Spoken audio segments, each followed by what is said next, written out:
Dalam nama Bapa dan Putra dan Roh Kudus. Amin. Bapak, Ibu, Saudara-saudari terkasih, salam jumpa kembali dalam Renungan Inspiratif Minggu Biasa keempat berdasarkan Injil Lukas bab 4 ayat 21-30. Melihat melampaui penampilan. Bapak, Ibu, Saudara-saudari terkasih, dalam perjalanan pulang dari misinya di negeri asing, seorang misionaris menumpang kapal laut menuju kampung halamannya. Dia membeli tiket kelas 1. Dengan tiket itu, ia mendapat sebuah kamar dengan 2 tempat tidur. Ketika memasuki kamar, dia mendapati seorang penumpang lain yang sudah lebih dahulu memasuki kamar itu. Penampilan orang itu cukup menyeramkan. Rambutnya panjang dan tubuhnya penuh dengan tato.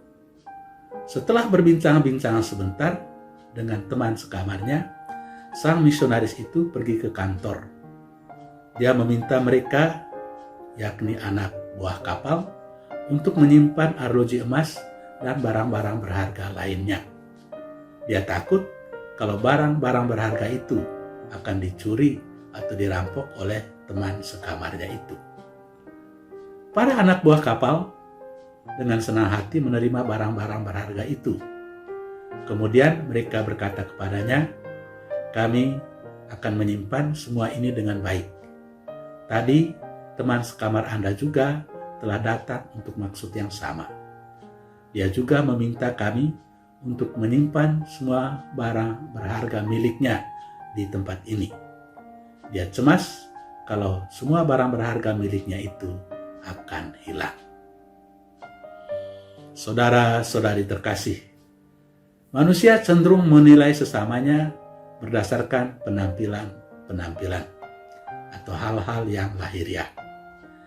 Misionaris dalam cerita tadi mencurigai teman sekamarnya berdasarkan hal-hal lahiriah, yakni penampilannya.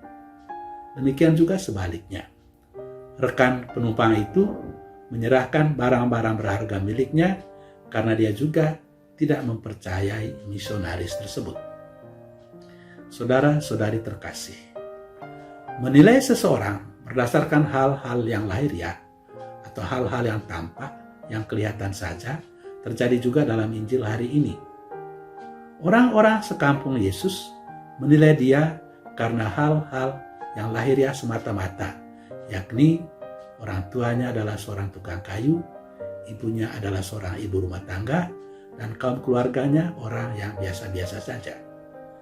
Mereka menolak Yesus, menolak apa yang disampaikan oleh Yesus semata-mata karena Yesus berasal dari keluarga yang biasa-biasa saja, bukan keturunan para rabi.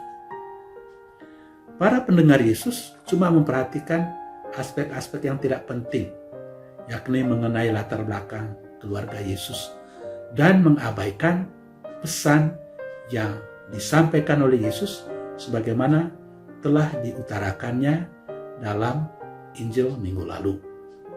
"Roh Tuhan ada padaku, oleh sebab itu ia telah mengurapi aku untuk menyampaikan kabar baik kepada orang-orang miskin, dan ia telah mengutus aku untuk memberitakan pembebasan kepada orang-orang tawanan dan penglihatan bagi orang-orang buta, membebaskan orang-orang tertindas, dan untuk memberitakan tahun rahmat Tuhan telah datang." Melalui penyampaian yang singkat itu, Yesus membuat ringkasan akan apa yang mau dilakukannya selama menjalankan tugas misionernya di bumi ini.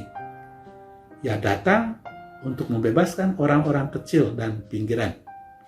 Hal itu dilakukannya dengan menyembuhkan orang-orang sakit dari bermacam-macam penyakit, membantu orang-orang miskin, memberi harapan kepada orang-orang yang putus asa, menghibur orang-orang yang susah, membebaskan orang-orang yang terbelenggu karena kerasukan roh jahat, menerima kembali orang-orang berdosa, dan memberikan pesan-pesan moral kepada orang banyak yang setia mendengarnya.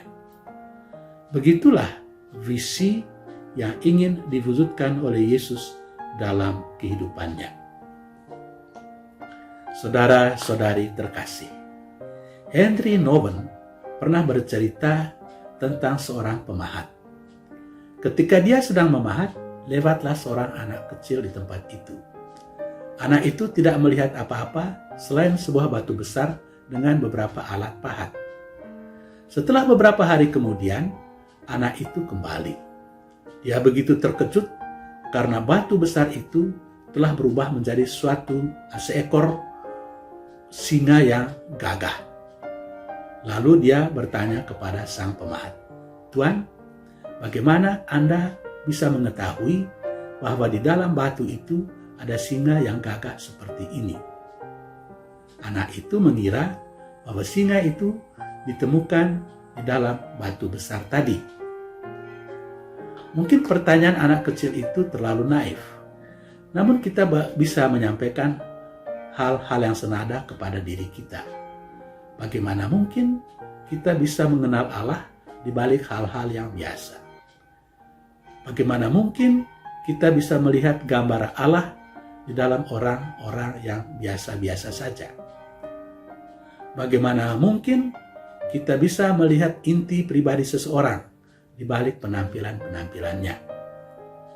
Bagaimana mungkin kita bisa melihat kealahan Yesus di balik kemanusiaannya yang adalah anak seorang tukang kayu?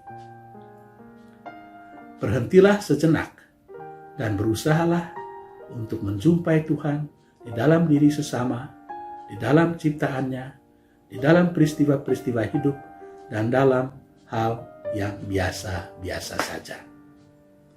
Semoga hidup dan karya kita dilindungi, dibimbing, dan diberkati oleh Allah yang Maha Kuasa, Bapa dan Putra dan Roh Kudus. Amin.